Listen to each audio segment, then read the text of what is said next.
Welcome to My Long Island TV. From Manhasset to Montauk, Long Island is full of fantastic people. We have traveled into many of our great communities to bring you the following stories. I'm your host, Waldo Cabrera. Get ready, My Long Island TV starts now.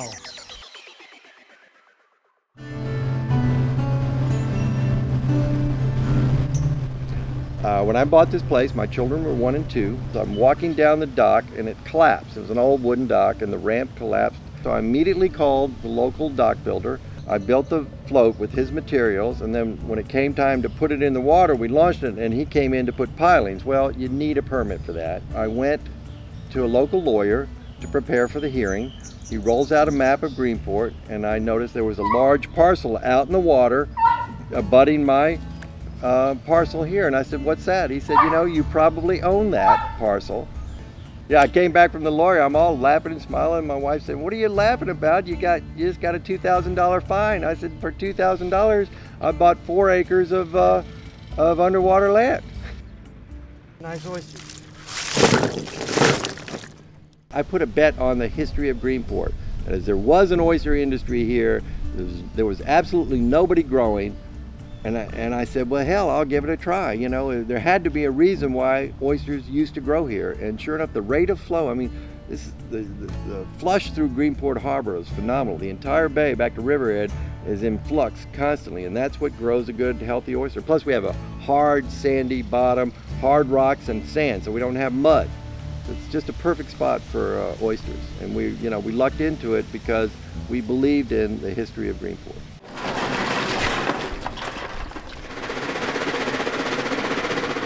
This will be our 10th season starting September. September 1st is the beginning of our season. We started growing 50,000 oysters that first year, and of course we sold out, but I had a half dozen customers in the city.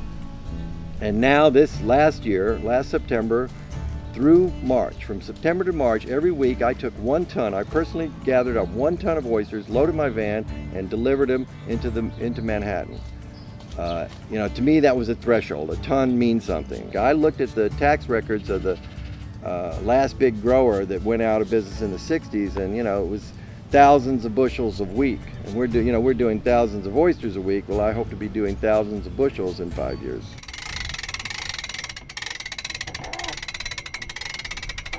This bay is a totally underutilized resource. If you go to a similar bay on the Atlantic coast of France, every morning, 1,000 men are going out in their boats to harvest and tend oysters. This bay used to be like that. I don't know if we'll ever see the 1,000 people, but it should revive. This is a world-class product. The Greenport oyster is as good as they get. There's not a better oyster in the world. My software business was at 1 Union Square, and I used to entertain all the time at Union Square Cafe. I knocked on the door. I literally had a half dozen oysters in my hands. They took me back. Ben opened them up. He said, "I love these oysters." He called up Colicchio. Ben bought a bag. Colicchio bought 2 bags, and then he called 11 Madison, and Heffernan was the chef then. He bought a bag, and I took 400 oysters into the next week in my Cadillac into Danny Meyer's, 3 of Danny Meyer's restaurants, and that's how I started.